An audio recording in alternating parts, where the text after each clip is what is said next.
इस कार्यक्रम के पुण्यार्जक परिवार हैं सौभाग्य कोहिनूर, श्रीमान संजय जैन, श्रीमती ममता जैन, परिवार ग्रेटर कैलाश दिल्ली। सौभाग्य भक्त श्रीमान विजेंद्र जैन, श्रीमती निर्मल जैन, परिवार गुरुग्राम। सौभाग्य भक्त श्री मनीष गोधा, श्रीमती सपना गोधा, गोधा एस्टेट इंदौर। सौभाग्य भक्त श्रीमती कुंती देवी जैन, श्री राजीव जैन, श्रीमती मीनाक्षी जैन, कावेरी जैन, उदय जैन, सिविल लाइंस परिवार दिल्ली। सौभाग्य भक्त Shri Amit Jain, CA, Shrimati Anshul Jain, Anshika Jain, Anuttar Jain, Green Park परिवार दिल्ली। सौभाग्य भक्त श्री राजीव जैन, श्रीमती साक्षी जैन, श्री आयुष, श्रीमती दिशा अगाड़िया, श्री नमन जैन, श्रीमती ईशा जैन, परिवार गुड़गांव। सौभाग्य भक्त श्री आलोक जैन, श्रीमती पायल जैन, कनिष्का जैन, शौर्य जैन, परिवार भजनपुरा दिल्ली।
सर्वराजभेयम, सर्वचोरभेयम, सर्वदुष्टभेयम, सर्वमृगभेयम, सर्वचक्रभेयम।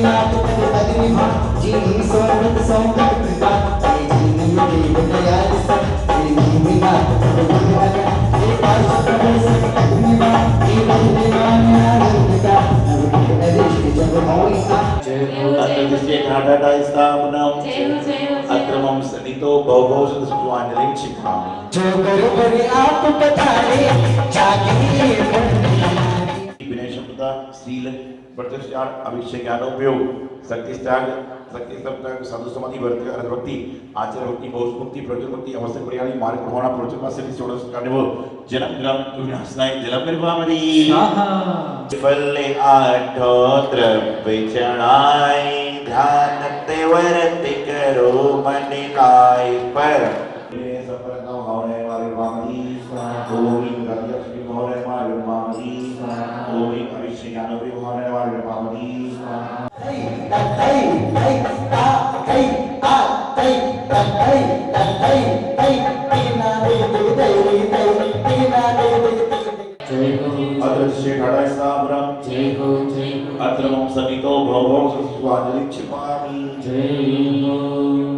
सूरज तपे तपे रे माटी दीपक जले जले रे बाती तुझको तपना होगा मोह तजना होगा।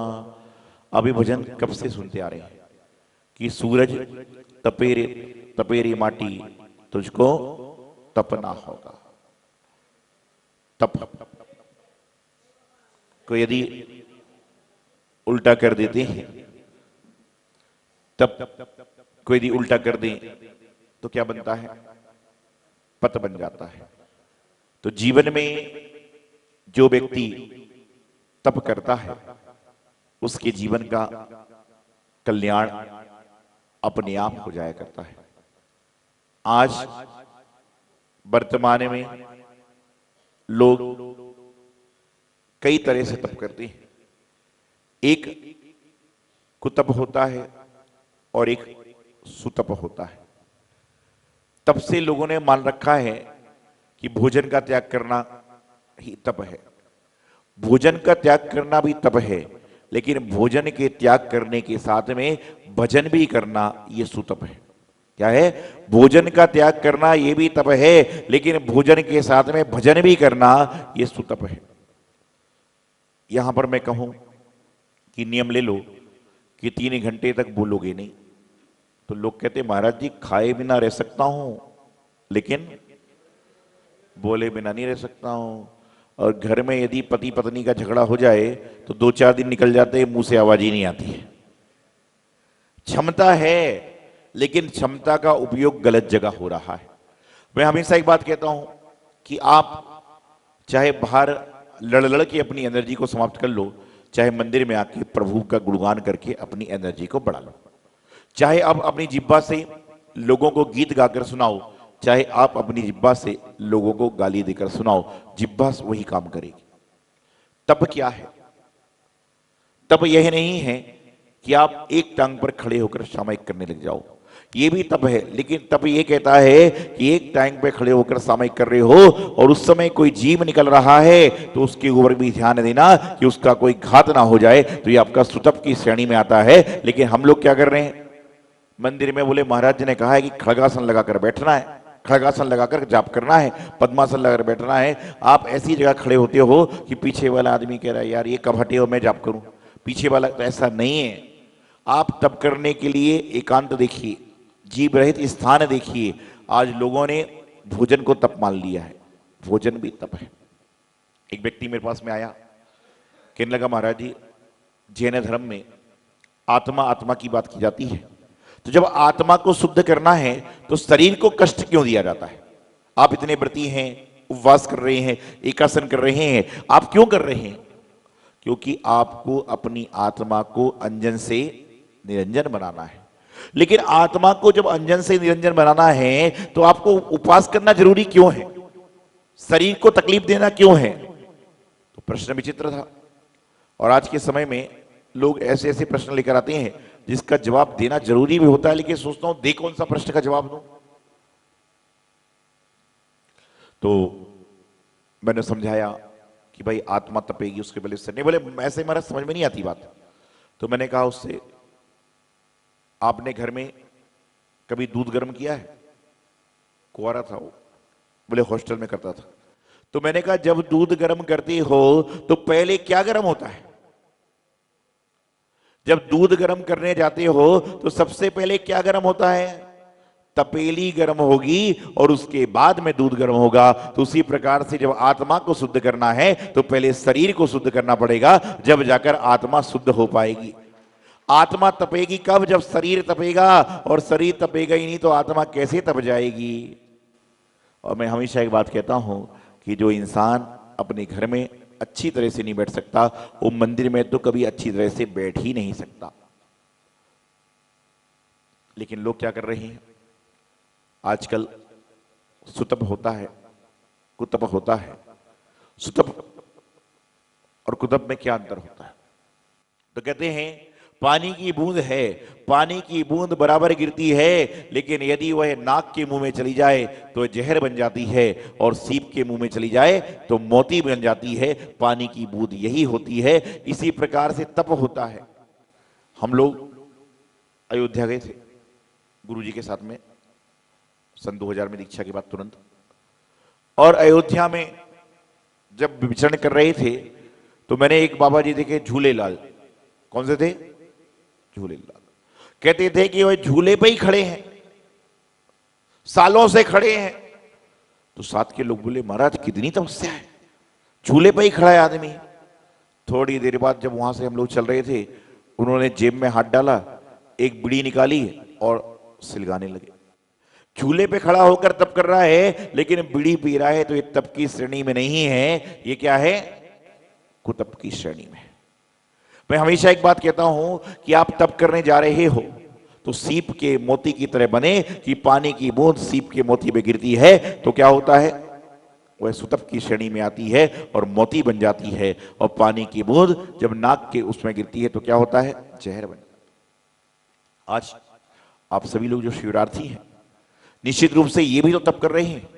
महाराज बता रहे थे कि आप भी पुण्यात्मा हैं, धर्मात्मा हैं, सौभाग्यशाली जीव हैं कि आप घर के चकाचौंध से, संसार से, व्यापार से, परिग्रह से, पाप से दूर होकर यहां पर आकर तप करने का प्रयास कर रहे हैं। तब भोजन को छोड़ना नहीं है, तब आपके अंदर की विषय कसायों को, आपके अंदर के आरंभ परिग्रहों को, आपके अंदर की तरह तरह के विकल्पों को समाप्त करना भी कहीं ना कहीं तप की श्रेणी में आता है। लेकिन आज क्या सोच लिया है कि जो व्यक्ति 10 उपवास कर रहा है वही तपस्वी है? निश्चित रूप से वही तो तपस्वी है, लेकिन जब 10 लोग उपवास कर रहे हैं, उनकी उपस्या में, यदि उनकी तपस्या में, उनके उपवास में आप साधक बन रहे हो तो कहीं ना कहीं उनकी तपस्या का भी आपको पुण्य लग जाता है, उनके तप करने का भी आपको पुण्य लग जाता है। आप महाराज को आहार क्यों देते हो? बताइए, क्यों देते हो महाराज जी को आहार? आहार दिया ना कभी ना कभी? क्यों देते हो आहार आप लोग? क्योंकि हम आहार नहीं देंगे तो आहार देगा कौन? इस कारण से क्यों देते हैं कि महाराज जी को आहार देकर हम अपने कर्मों को अच्छा बनाने का प्रयास कर रहे हैं। कोई आहार दे रहा है कर्म काटने के लिए और कोई सोच रहा है कि आहार जल्दी खत्म हो तो मुझे भी अच्छा भोजन मिलेगा। कोई आहार दे रहा है कर्म काटने के लिए और कोई आहार देख रहा है कर्म बढ़ाने के लिए। आहार को भी जिसने हरा दिया वह होते हैं त्यागी। ध्यान रखना, जो तपस्वी होते हैं, वैसे आप सभी जानते हैं, जो हमारे गुरु आचार्य सिद्धांत सागर जी महाराज के गुरु हैं, आचार्य श्रीमती सागर जी महाराज, कचने जी, औरंगाबाद उनका विचरण हुआ है और प्रत्येक व्यक्ति ने उनके दर्शन किए। संपूर्ण विश्व में, संपूर्ण भारत में भगवान महावीर स्वामी के बाद यदि किसी व्यक्ति ने ऐसी तपस्या करी है तो मात्र एक नाम है, तपस्वी सम्राट आचार्य श्रीमती सागर जी महाराज। इन्होंने अपने जीवन को साधनामय बना दिया। उन्होंने 50 साल के साधु जीवन में 38 साल उपवास किए। कितने? 38 साल जिस साधक ने उपवास में निकाल दिए। और अंत के 10-12 साल आपके औरंगाबाद में क्या लेते थे आहार में? और हलवा पूड़ी, सिर्फ छाछ और पानी, और छाछ में भी ना नमक, ना शक्कर, ना हीरा, ना जल्दी मतलब हल्दी, ना जीरा। और साथ ही साथ में वह भी कैसा पानी कैसा लेते थे? एकदम गर्म खोलता हुआ। और छाछ का स्वाद क्या तो भी। और उसके बाद आपने कभी गौर किया हो, उनका आहार मात्र 5-7 मिनट में हो जाता था, लेकिन उसके बाद भी उनके मन में तप के प्रति कोई वो नहीं। कई बार हमने देखा, यदि उनका 10वीं का उपवास है, 9वीं को आहार को निकले और विधि नहीं मिली तो 9वीं का भी उपवास, 10वीं का भी उपवास, और यदि 11 आ रही है और 11 का उनका संकल्प है तो ऐसे कई बार उपवास हो जाते हैं। तो आज बहुत सारे साधु तपस्या कर रहे हैं, लेकिन जो तपस्या आचार्य श्रीमती सागर जी महाराज ने करी है वह अनुकरणीय क्यों है? कि उन्होंने पहले तो संपूर्ण जीवन अन्न नहीं खाया। दूसरी बात, उन्होंने जो तपस्या की है, सुबह प्रतिक्रमण, प्रवचन, दोपहर में कहा, शाम को प्रतिक्रमण, और पूरा दिन भर कभी कमरे में एकांत नहीं रहे, सबके सामने बैठते थे। और मैं नहीं समझता हूं किसी व्यक्ति ने उनको तख्त के ऊपर बैठे भी देखा होगा। हम उनके साल में कई साल रहे हैं और कई बार उनके साथ में बिहार भी किया। कभी उनके सामने जैसे आप चढ़ाई पर बैठे हो, ऐसे बड़े से बड़ा आचार्य, बड़े से बड़ा साधु वहां बैठता था, क्योंकि महाराज खुद प्लाई पर बैठते थे। वो प्रवचन के अलावा कभी लोगों ने उनको तख्त पर बैठे बहुत कम देखा होगा। तो ऐसे तपस्वी महाराज थे। उनके जीवन का एक अंश भी जीवन में आ जाए तो हमारा तो कल्याण हो जाए। तो मैं बता रहा हूं कि जो व्यक्ति तप करता है उसके जीवन में पतन समाप्त हो जाता है। जिस तरह से तपस्या, तपेगा नहीं तब तक इंसान बनेगा महान नहीं। आप जब बाजार में घड़ा लेने जाते हो मिट्टी का तो कैसे खरीदते हो? बजा बजा के। क्यों बजा बजा के क्यों करते हो? कोई खराब ना हो, ये ना हो। और आपको पता है कि घड़ा जब बाजार में बिकने आता है तो कितने परिचय को, कितने तकलीफ को सहन करके आता है। पहले कच्ची मिट्टी होती है, उसके बाद में कुंवार उसको छांटता है, पानी में डालता है, गीली करता है, चाक पर लगाता है, फिर गरम करता है और गरम करने के बाद पहले ठोकता बजाता है और उसके बाद में बाजार में आता है। और जब बाजार में आ जाता है तो खरीदार खरीद कर उसको क्या करता है, उसमें ठंडा जल भरने के लिए जल भरता है। तो विचार करिए कि मिट्टी भी जब तपती है, कुटती है, पिटती है, जब जाकर वह सुराही का रूप लेती है, कुल्हड़ का रूप लेती है, और जब कुल्हड़ का रूप लेती है तो उसके बाद में वह लोगों के होठों तक पहुंच जाती है। लेकिन उसके बाद मिट्टी कभी गर्व नहीं करती। क्यों? एक बार मिट्टी, काल्पनिक बात होती है, किसी संत के पास गई तो संत ने कहा, तुम्हें गुस्सा नहीं आता? तुमको लोग रौंदते हैं, पीटते हैं, ठोकते हैं, बजाते हैं। बोले मुझे कुछ नहीं होता। बोले क्यों? बोले संत जी, जब मेरा जन्म भी मिट्टी है और मेरा मरण भी मिट्टी है तो बीच में दंगे फसाद क्यों करूं? कि मिट्टी का है, बनती मिट्टी को जब कुल्हड़ बन जाएगा, आप चाय पीने के बाद क्या करते हो? कुल्हड़ को जमीन में फेंक दोगे। तो कहने लगा मुझे मिट्टी में मिलना ही है तो मैं गर्व क्यों करूं? इसी प्रकार से हर आदमी सोच ले कि जो मैं तप कर रहा हूं वह अपनी आत्मा को शुद्ध करने के लिए, अपनी आत्मा के कर्मों के जंजाल के लिए कर रहा हूं। इस कार्यक्रम के पुण्यार्जक परिवार हैं सौभाग्य कोहिनूर, श्रीमान संजय जैन, श्रीमती ममता जैन, परिवार ग्रेटर कैलाश, दिल्ली। सौभाग्य भक्त श्रीमान विजेंद्र जैन, श्रीमती निर्मल जैन, परिवार गुरुग्राम। सौभाग्य भक्त श्री मनीष गोधा, श्रीमती सपना गोधा, गोधा एस्टेट, इंदौर। सौभाग्य भक्त श्रीमती कुंती देवी जैन, श्री राजीव जैन, श्रीमती मीनाक्षी जैन, कावेरी जैन, उदय जैन, सिविल लाइंस परिवार, दिल्ली। सौभाग्य भक्त Shri Amit Jain, CA, Shrimati Anshul Jain, Anshika Jain, Anuttar Jain, Green Park परिवार, दिल्ली। सौभाग्य भक्त श्री राजीव जैन, श्रीमती साक्षी जैन, श्री आयुष, श्रीमती दिशा अगाड़िया, श्री नमन जैन, श्रीमती ईशा जैन, परिवार गुड़गांव। सौभाग्य भक्त श्री आलोक जैन, श्रीमती पायल जैन, कनिष्का जैन, शौर्य जैन, परिवार भजनपुरा, दिल्ली।